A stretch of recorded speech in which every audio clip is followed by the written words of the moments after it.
And good morning, everybody. Welcome to Chalk Talk. I am your host, Kim Davis. It's great to be back with you after being away for a couple of weeks. Thank you for your patience. I was out of the country 1 week, and the following week, lost my brother the day before the show, and was just needed to take some time, and did that with being with my family. So did not do the show that week. And then last week we actually had the services on Monday, not on Monday, last week on Monday. So at any rate, I am back, and I want to say thank you to everybody who sent kind notes, text or calls, or in some way have sent support, love and prayers to my family.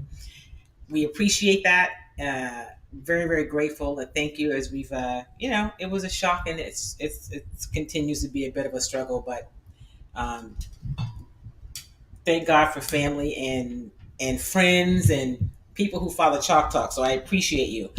All right, so listen, man, there's a lot to talk about today, right? There was already going to be a lot to talk about because I was like, yes, there's going to be a lot to talk about. We have training camp that I've been going to, the Texans Open training camp last week. Friday's the first day the media had access to training camp. We've been there, we'll be there each day. So they were off on Sunday. Yesterday was the first day that they were in pads. And today was day two of them being in pads. So I was like, yeah, there's a lot to talk about. And then, of course, yesterday, something that many of us have been waiting to see what the outcome would be. The judge, the arbitrator of the Deshaun Watson case, made a ruling and announced the suspension of 6 games. And so that obviously has been really big news. There's been you know, I will say this. I have been somewhat surprised at the outrage, if you will, on the Deshaun Watson ruling. And I'll talk more about that in a bit and explain to you or let you know why I've been so surprised with some of the comments that I've been hearing. It's across the board. So that's going on. And then, oh, yeah, by the way, our Houston Astros, if you happen to be an Astros fan and you're one of the people that follow me in Houston, or you're just a fan of baseball. So the Astros made some moves right under getting in right under the trade deadline. So they made some moves. I keep kind of looking at my phone and email to see what time they will have the press conference today to make the new players available. So the Astros announced the trade on yesterday afternoon, right? So they're playing host to the Boston Red Sox. So they acquired Christian Vazquez from the Red Sox from minor leaguers Wilyer, Abreu, and Enmanuel Valdez. They also acquired Trey Mancini from the Orioles in a 3-team deal. And there are reports that another deal was struck for reliever Will Smith, but the team hasn't confirmed that yet. So there's all that to talk about, right? Right, let me get back to my screen. I was just making sure I had those moves right. And then this morning, just a few moments ago, I get a press release from the football from the NFL, literally about 12 minutes ago, announcing findings and discipline following the independent investigation in their integrity of the game policy as it relates to the Miami Dolphins. Oh my goodness. So I'm going to start with that because that's the most recent, and then we'll work our way through everything. But welcome to Chalk Talk. I'd love to know your thoughts in the comments about any of these things that I've mentioned already. The Deshaun Watson suspension, 6 games is what the independent arbiter ruled, and the NFL has 72 hours from that ruling. So I think 9 o'clock on Thursday to decide to um, to appeal it, right? They can appeal that ruling, and then it would go to either Roger Goodell or somebody he deems as the person to talk about to look at the suspension. So that's where we are on that, okay? But I want to start with this thing from the Dolphins, and because it just came across, I'm going to have to read it to you. Parts of it. So if you remember when Brian Flores was fired from the Dolphins and when he followed up with a lawsuit, and he talked about there were a few things that came up in the Brian Flores suit.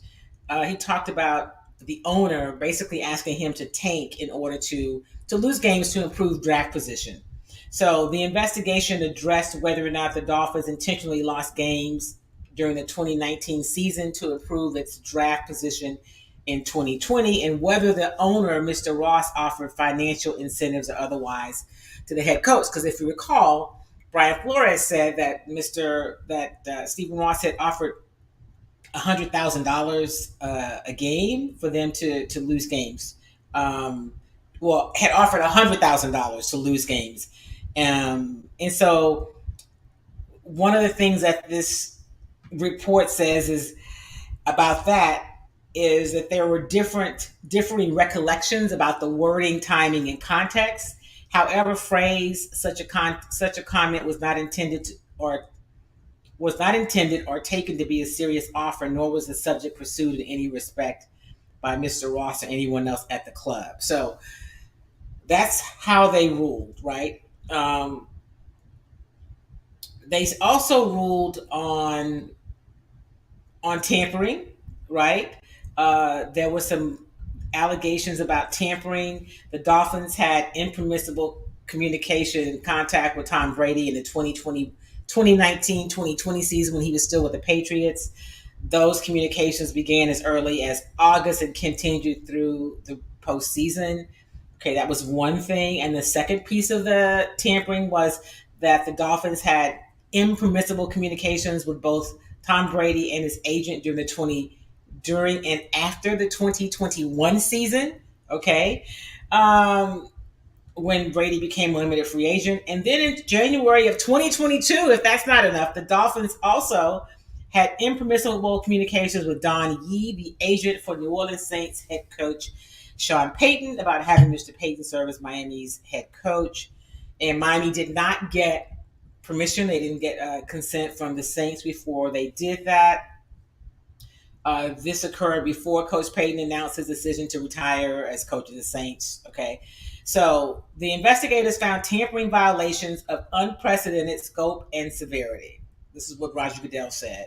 He doesn't know of any prior instance of a team violating the prohibition on tampering with both the head coach and star player to the potential detriment of multiple other clubs over a period of several years. Similarly, I know of no prior instance in which ownership was so directly involved in the violations. Okay. So here's what they ultimately decided in terms of with the findings and the discipline that will be imposed. Now, what you didn't hear is any sort of finding and discipline about the intentional tanking, the claims that Brian Flores made. They didn't rule on that, or they found that to not be really taken seriously or not to be an issue. But here's what the discipline will be. The Dolphins will forfeit the team's first round pick in the 2023 draft and the third round pick in the 2024 draft. Mr. Ross is suspended through October 17th of 2022, which is not very long. During this period, he may not be present at the Dolphins facility, and he may not represent the club at any team or NFL event. He may not attend any league meeting prior to the annual meeting in 2023. He's removed from all league committees indefinitely and fined $1.5 million. The vice chairman, Bruce Beal, may not attend any league meeting for the remainder of 2022 and of the 2022 season and is fined $500,000. The discipline is informed by the committee's competition committee's clear guidance, blah, blah, blah. So that just broke, right? That just happened on top of all the other breaking news that we have. So that's what's going on with the Dolphins. They did tamper. They're being fined, and draft picks are being taken, and the owner has been suspended. He can't be a part of the Good Old Boys Club meetings, until 2023, and he can't be at the facility and go to any games until October 17th. Doesn't seem like a big deal there, but okay. So that's that. All right. That just happened literally about 12 minutes. It was 10:48 that press release I received that announcement from the league, one source, and then 1052 on another. So there's that. I'm going to let you hear from Coach Lovie Smith. We're going to actually talk about the Texans and talk some football. We're going to get to that as well. But I know that one of the things that's still on a lot of people's minds is about Deshaun Watson. And this morning I was listening to a couple of the national shows, and I was really struck by conversations with some former football players about how they thought the suspension should be a lot more games, and they kept calling him a predator, and it's just unbelievable. And just the energy around it, I'm really surprised. And let me tell you why. I believe that many of the people that I've heard talking about Deshaun Watson, I'm not saying all, supported the former president, okay, who was heard on camera talking about what he thought about women and assaulting them, and was accused of, and I don't even remember the number now, was it 17, was it 28? It was a lot, it was double digits, of accusing him of flat out sexual assault and rape. And this was for the man who was going to sit in the highest office in the land, who did do that, the leader of the free world. And there was not this kind of energy about it. But Deshaun Watson, this football player, and I'm not knocking the fact that he's a football player, but a football player. And I'm not saying if you do something wrong, it matters what you do, how you should be treated. I'm just trying to understand the difference in the energy, right? Deshaun Watson has maintained his innocence. He was no-billed by two different grand juries. And for those of you not in this part of the country, Brazoria County is a very conservative county, very conservative, and they also no-billed him, as well as Harris County, which can tend to be conservative. It's Harris County, not just the city of Houston. Now, I realize also that a no-bill is not an exoneration, but he was no-bill. There was no criminal indictment. I heard people saying on some of the national stations, well, the NFL, there were 24 cases and they only talked to 4 or 5 people. Well, only 13 of the people agreed to talk.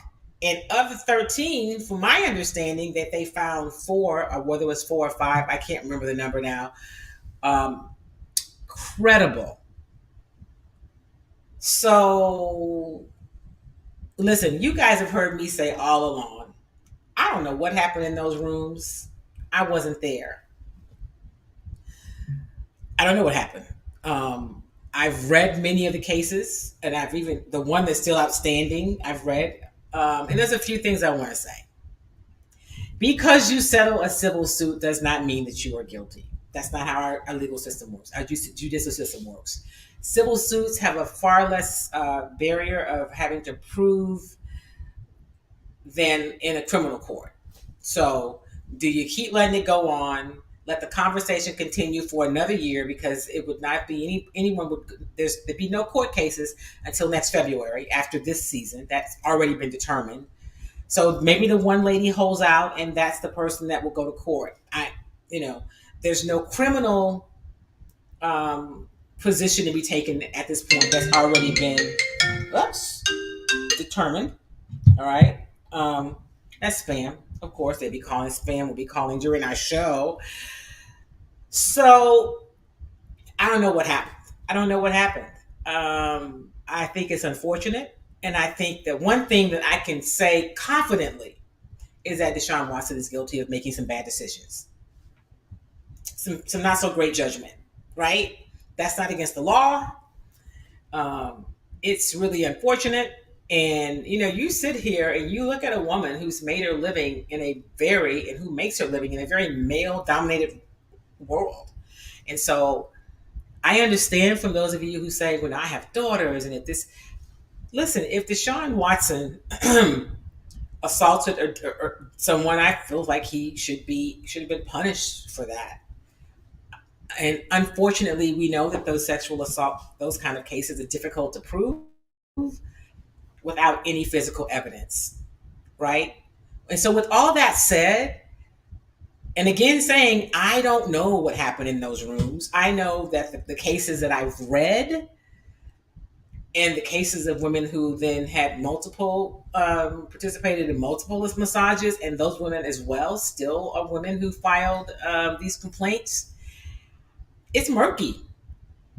And here's the other thing: the National Football League, who of course, and we've talked about this here on this show, about, was it maybe 2 months ago now, they leaked really that, oh yeah, the we'd like to we would like to uh, see him suspended indefinitely, be out for at least, and at the end of the year, then apply to be reinstated into the league.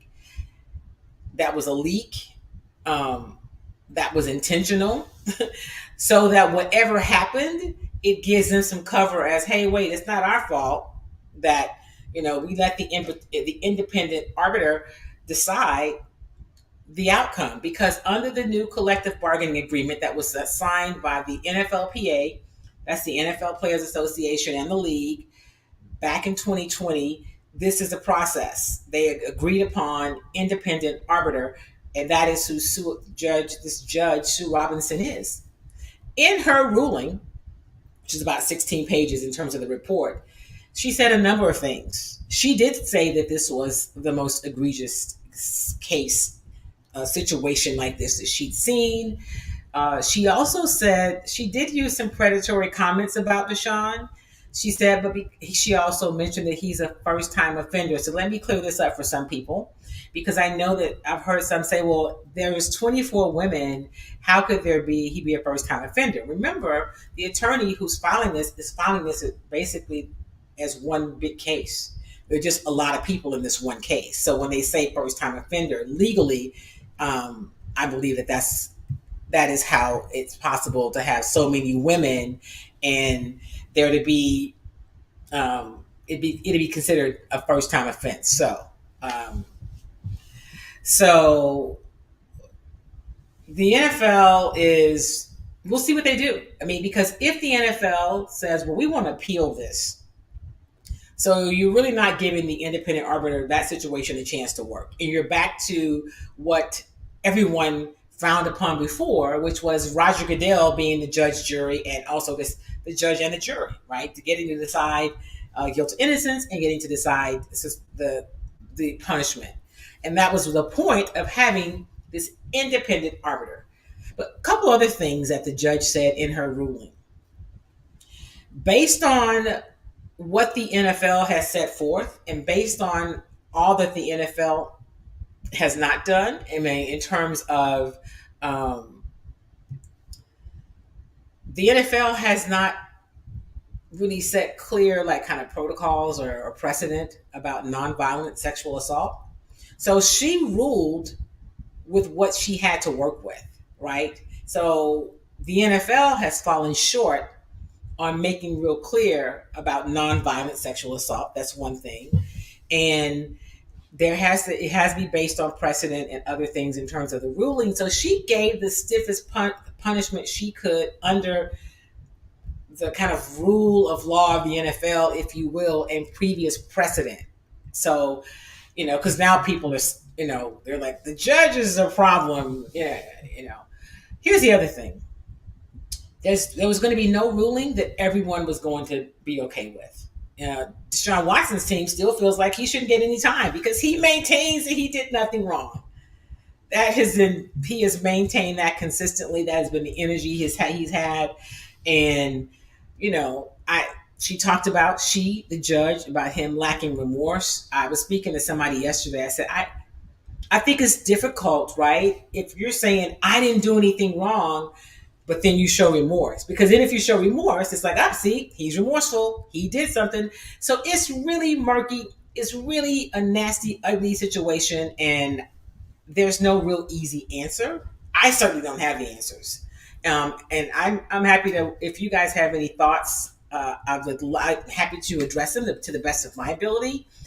It's just unfortunate. But the thing that has stood out to me is the energy that people have for Deshaun Watson that they didn't have for Donald Trump. And those two people affect our lives very differently, because what one person did affected the entire country, and in some cases the world. I just make it make sense, somebody. I don't get it. Mark says, I believe people are upset that he's going to get a big payday out of the deal.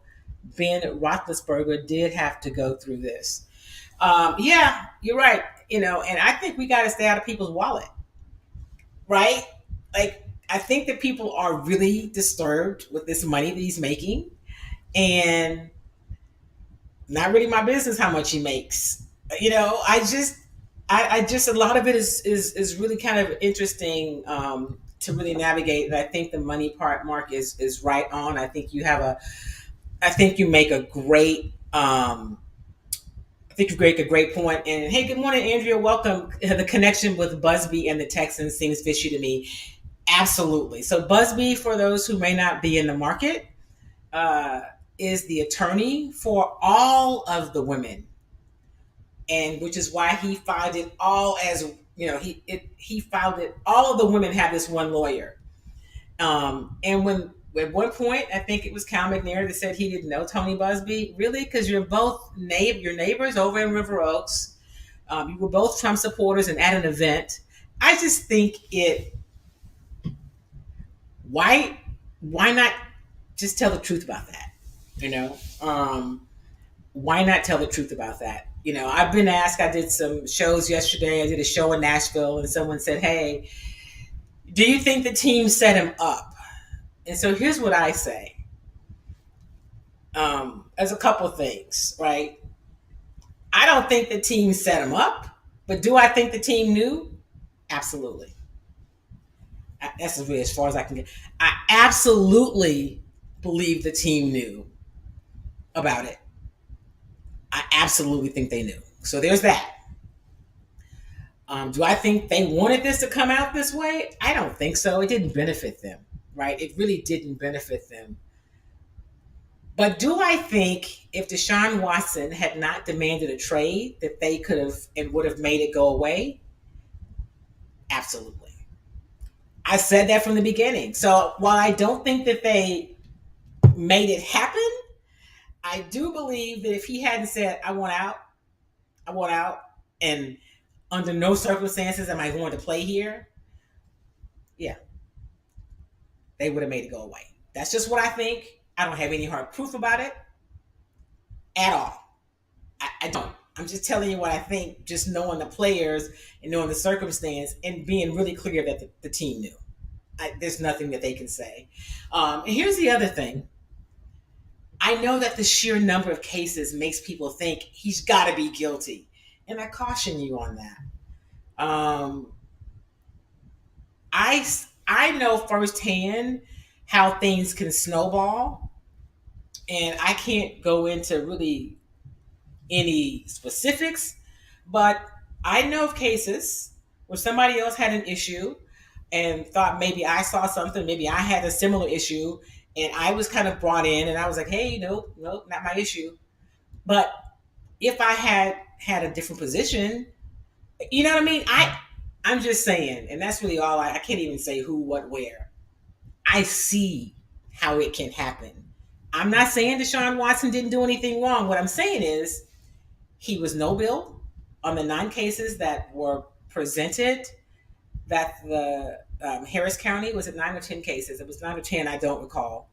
And he was no bill in Brazoria County. And you've heard people say that they can indict a flea if they want to. He was no bill in 2 cases. No, he was not exonerated. And although the prosecutor in Harris County, for some reason, found it necessary a few months back to make comments about that, which I thought was highly inappropriate. That was clearly, I'm running for election and I want y'all to know that I'm not really with this guy, for those of you who don't support it. But he was no billed. And, so anyway, if you got some other thoughts about Deshaun Watson, that's where I am on it. And I just really am surprised at the outrage. I mean, and what I said to people is, if you have this outrage about Deshaun Watson and you were not outraged about Donald Trump, then miss me on it. I don't want to hear it. Because you can't have it both ways. And I'm not comparing the two, because I think the Donald Trump piece was egregious, right? And most people didn't even want to. They didn't even want to look into it. It's locker room talk. It's okay. No. So this situation, and when I've seen some former players, and this is the last thing, and I know that some of them, when you get these television jobs, um, you gotta have, you've got to have strong opinions. I've been surprised at some of them. Um, and another great point, Andrea says that other players have commented and said they only had 4 or 5 therapists in their whole career. The sheer number seemed excessive. Absolutely. Listen, the number does seem, there's no way around it. It does seem excessive. And I said all along too that I thought he's made poor choices and poor decisions. He didn't get great guidance from his team. I don't even know how it got to this, right? The sheer number does seem excessive. And so I'm just going to leave it right here. So much of this happened during the lockdown. And this is not an excuse, it's an observation. And so if you're a guy who, spent a fair amount of time in strip clubs, which I don't know if he did or not. Some say he did. I don't know that to be the case. I don't go to strip clubs. Uh, and I haven't quite heard it like the James Harden, but I've heard that later, so I don't know. But if that's where you went and did whatever you do, and then that's kind of not really, that's kind of taken away. I mean, I don't know. I don't even want to begin to without him having any weighing in on the sheer number, because the number, I think, is what really makes people go, whoa, something had to be awry for there to be so many different women. But I also think is that you can't say we should just let the system, we have to trust the system and let it work unless it doesn't give you the answer that you want. So that's all I'm going to say on that. So Deshaun Watson got 6 games. We'll know by Thursday morning at 9 a.m. whether or not the league is going to appeal that and try to offer a different plan. And you're right, handlers not handling at all. Exactly. And those people are stealing your team, that's a problem. So you gotta make some different choices. Now, one of the things that the judge also ruled, in addition to the 6-game suspension, so he'll miss the first 6 games of the regular season. He can't even be in the facility and practice during the first 3 games. I'm not sure about the second 3. The emphasis was made about the first 3. Apparently, he can play preseason. I was listening to an interview with the coach on it yesterday, but he can only get massages from the Browns personnel staff in the club facility. And I don't know if there has to be supervision. The report was so long, but basically, it's got to be with the Browns people and in the facility. Like that was part of the ruling. So there's that. So man, what a mess, right? What a mess that has been. And we'll see what happens. I mean, I think until 9 a.m. on Thursday, we don't know if there's going to be a second piece of this. Will the NFL say, nope, not enough, we're going to further investigate it? And let's be clear, the NFL's decision is completely driven by what they think how they think it would look in terms of their own public relations. Like, they don't care any more about what happens to women today than they did 5 years ago. I'm clear about that. So this isn't about whether they really care about women at all. It's about the brand and what's going to matter for the brand. Okay. There are some other things that I'm just going to mention this, and then I really am going to move on to some on the field stuff. Robert Kraft, remember that whole prostitution thing in Miami? That went away, never anything happened. And then there's the ongoing saga of the owner of the Washington team, the Commanders, whoever they're called, Daniel Snyder. And that's just kind of like, well, he won't be, nothing's going to really happen. And these are owners. So the other thing is, you can't have these rules for players and then have owners doing things that are equally or far more egregious, depending on how you weigh it, and be like, oh, that's fine, that's okay. So that's all I have on that, but I'll take any comments or thoughts you have about it as it relates to Deshaun Watson. But there is football happening on the field, right? That is taking place. It is training camp. The Houston Texans, led by their new head coach Lovie Smith, have been on the field since last week. The media has been able to be there since last Friday, and you know, Lovey's big thing is you got to show up and show out. So this is Lovey. At the end of each day of practice, he kind of gives an overview. So this was Lovey after today's practice, day 2 in pads. It really isn't. You're not game ready, anything, but you see little signs of improvements each day. We continue to put in situational football. Our quarterback continues to take care of the football. We're getting better, but of course we have a long ways to go. The goal, as much as anything, is to let guys get on video, reps, before we start playing games. And right now we're getting a pretty good look at players that we need to really evaluate. Each day we get a couple of, couple nicks, but no major injuries, which is also a good thing. Thank you, Coach. So a couple of things that I have observed in these first few days of camp. One note is they did release Kevin Hogan, one of the backup quarterbacks, yesterday. We got that note. He wasn't at practice, and I was looking around yesterday. I'm like, Kevin, because you always do when you get there, you kind of look to see like who's here, who's not. And so he wasn't there. And then later after practice, we got a release in the transactions that he'd been waived. So Davis Mills, of course, is a starting quarterback. He will get the majority of the reps. He'll get all the first team reps.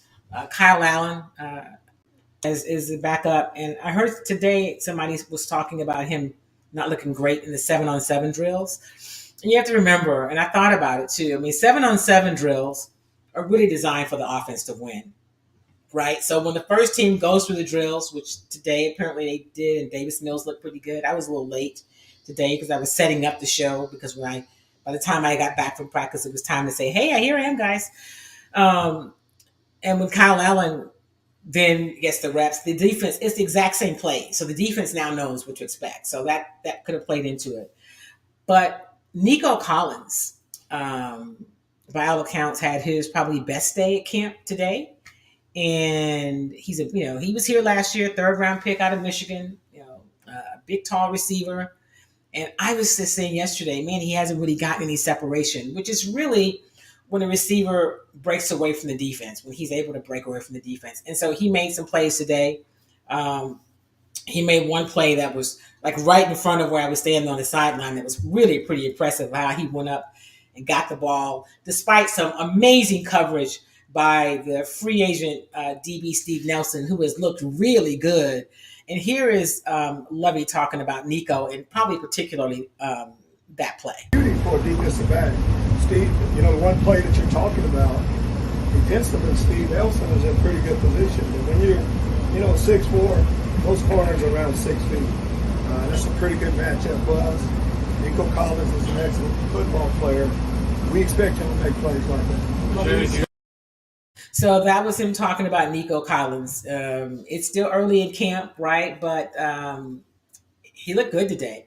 He stretched the field a little bit, and I think there was something said later about maybe him playing opposite, Brandon Cooks, right? You know what you get from Brandon Cooks, but who's that guy that really stretches the field? And so we will see. I know that a guy that they were counting on, and unfortunately, he's dealing with something that's far greater than football right now in terms of John Mechie, the receiver out of Alabama, who is dealing with leukemia. So we continue to send our well wishes and prayers to him as he battles what's most important, and that's his health. And so the great news is that he's got access to great doctors and healthcare facilities to help him through it, and the team is 100% behind him. So the last clip that I'm going to let you hear from Lovie is he talked about, listen, the running backs, the running game for the Houston Texans was abysmal 2 years ago. Who would have known it could be worse last year? But it was. So clearly we're looking at the running backs in terms of how much better will this be? I will tell you, and I'll let you hear more from the offensive line later in the week and next week about the offensive line. The offensive line has looked good. But here is Lovie talking about their running Just in backs. general, we have six that we're going to play, that we're playing a lot. They'll sort it out. But if you play running back for us, you need to be able to catch the ball on the outside. You need to be able to split out, matchups with. It's a lot easier, for a wide receiver or a running back to maneuver, open field as opposed to coming out of the backfield. That'll be a big part of what we'll be doing. A little bit more. All right, so that is Lovie Smith. And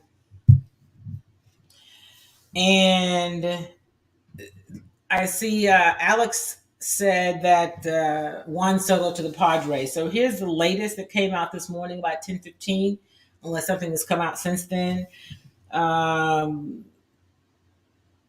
The Padres are making an aggressive push to land clearly the most coveted star in baseball right now. So the deadline is at 6 p.m. today. We will monitor that and see what happens. It's reported the Padres and the Nationals are discussing a trade that would include first baseman Josh Bell, and apparently those talks are picking up momentum really quickly. So I keep checking my notes and updates, waiting to find out when the Houston Astros are going to make the players available from their deal. So let's see. They did announce this morning as well that they are acquiring Will Smith from the Braves. So that was something that we thought was happening before I went to practice. It had not been confirmed by the team. So here's the other move the Astros made. I'm going to go backwards, right? They're acquiring Will Smith, a veteran reliever who's been great in postseason, from the Atlanta Braves, and they're sending right-handed pitcher Jake Odorizzi to Atlanta. So they've acquired left-handed pitcher Will Smith, and Odorizzi is going to Atlanta. Smith is 33 years old, has a recorded at 4.38 ERA, with 41 strikeouts and 5 saves and 41 appearances with the Braves this season. In 2021, he had 37 saves and 43 chances with 87 strikeouts in just 68 innings. He's been great in postseason, right? And that's what the Astros are pushing toward. For his entire career, he's posted a 1.47 ERA in 20 career playoff appearances with 6 saves. So, that's what you're getting. Yeah, they needed some help in the bullpen. Odorizzi is 32. He's a 4-3 with a 3.75 ERA with 46 strikeouts and 12 starts this season. So that's that. The other move that the Astros made that I probably mentioned when you saw the show announcement, they made this move yesterday, and they confirmed this move yesterday. There's so much happening. I just like to, because there are multiple players, make sure that I get it right.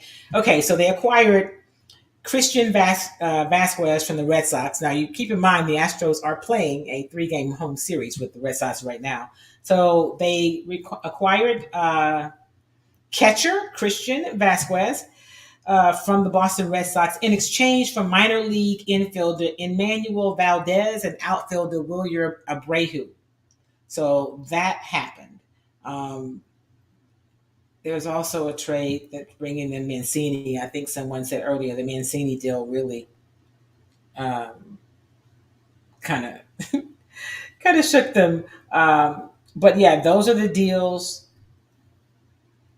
A couple other moves the Astros made yesterday. Alex Bregman was placed on the paternity list. His wife's pregnant. Infielder Taylor Jones was recalled from AAA to obviously to shore up the spot with the infield during this time that Breggs is out with his wife. So Juan Soto to the Padres. Hey, Zandra, thank you so much. Lovey's only going to be here 2 years. I don't know. I don't think he's going to be here forever. I don't know how long he wants to coach, but when you say 2 years, it's because you think they're going to get rid of Lovie or you think he'll be done. And I've always said the Texans did not set up Watson from a business standpoint. It didn't benefit them, especially paying him $10 million to not play. Exactly. I don't know if it's a Facebook user. Sometimes Facebook is being weird. It's not showing the people, showing the face. But I agree. It just didn't benefit them from a business standpoint. And while they may not make all the best decisions, nobody, it just didn't benefit them financially, to set them up. But clearly, when you leave the circle of trust, you're kind of on your own. And, why did the Texans pay um, the 30 women who came after them and said that they were complicit? Because they needed it to go away, right? They got so many things that they have to trying to overcome, and trying to get fans back in the fold, and trying to be able to put a better product on the field. All of these things happening simultaneously. They didn't need that hanging over them. So, again, just because you write a check doesn't mean that you've done something wrong. But, were they complicit? I don't know. Do I think they knew about what was happening? Yes, and let me tell you why. These teams make it their business to know about what their players are doing because they invest so much in them. And there's a lot that they know. And sometimes players may be like, dang, they got somebody on me, kind of watching and seeing what I do, because it's a huge investment for these teams. And you just can't make me believe that the Texans didn't know. And short of me saying that the front office told me they knew, because that didn't happen, I feel very strong in my position that they were aware of these issues about Deshaun Watson. And so I had heard about some of the challenges with this, with these massages, not from anything criminal or illegal, but little old me was aware that there was some things that may not look great happening. I'm just saying. All right. So that's the Deshaun Watson. That's what's happening with the Texans. And that's also what's happening with the Houston Astros. And that's just, in the last 2 days, right? There's so much more happening. I'll go over later today. I was going to the Boston Red Sox game tonight anyway, but I'm certain that they're going to have some sort of press conference today about the trades. And I imagine they're done, but the trade deadline is not until 6 p.m. tonight. So who knows what else could happen, right? It is always great to be back with you guys. I tried to do the show a little bit later, but what I know is that many of you who may watch the replay, only watch the show on the replay, you're not going to watch it at 7 p.m., right? That's just not where the people that tend to follow Chalk Talk tune in. So 11 o'clock is our time. I'll be here each and every Tuesday. And I am really close to announcing a new TV project, I think. I'm working on it, hopefully have another meeting this week about it. And our goal was to try to get it on in August. I guess we still might, but definitely coming soon. So stay tuned, stay engaged. Let me hear from you. Let me hear from you if there are things or people you'd like for me to talk to on Chalk Talk. Send them my way. And I'm also going to be launching in the not too distant future an additional show. Although I do more than sports on Chalk Talk, right? I'm going to do something that is. I'm sorry, I was looking for. I'm continuing to check these updates so I don't miss anything. But I'm going to have another show that's called Interesting Conversations. And so those shows will even extend beyond. So we'll talk with business leaders and key influencers in the areas of everything from business and politics and health. That's going to be a separate show. That'll be a podcast. I'm not even sure if it'll be a visual piece to it. Probably so, but it's really easy to get people straight audio podcast. And so I'm working on launching that pretty soon, especially with us coming up with this political season. Although I always remind you, make sure that you're registered to vote. All right. You got to be registered, right? If you don't get registered, you don't have any real input. That's the power. You've got to get registered to vote. I will never tell you who to vote for. I will encourage you to figure out what works for you and your family, what issues matter to you, what policies matter to you, what people support, and do the things that you want done for your community, your family, your life. And I encourage you to do that. So thank you so much, my friend Mike Patton. He is getting ready to head out to NABJ. I am not going this year. We are just getting started with training camp, and I've been away a little bit, traveled some this year. Ghana, just got back from Dubai before, of course, losing my brother, and so just really trying to get things back rolling. Maybe I'll get back to NABJ next year. Have not been in a while. It always falls during training camp, so it makes it challenging for me to kind of break away. But have a great trip, Mike. I know that you will. Have some great news when you come back. All right, everybody, listen, that's going to do it for me. I'm going to get ready to head downtown to Minute Maid Park and meet the new Astros, if you will. Remember, you can follow me here wherever you're watching the show. You can also follow me on Twitter for kind of my daily updates, if you will, like from the game tonight. And remember, this show is brought to you by Kimmy Treats. So I encourage you to support Kimmy Treats. Go to kimmytreats.com. There's vegan popcorn, there's body butter, and soon there's going to be, I'm going to put soon a dressing that I'm going to add to the website. But go to kimmytreats.com. Try some popcorn, right? Get ready for the weekend. There are 3 main flavors. There's vegan chili cheese, there's truffle, and there's ghost pepper. My favorite is ghost pepper, but I think they're all great. Have a great week, everybody. Thank you so much for being a part of the show. I appreciate you, and I look forward to seeing you next time. Take care.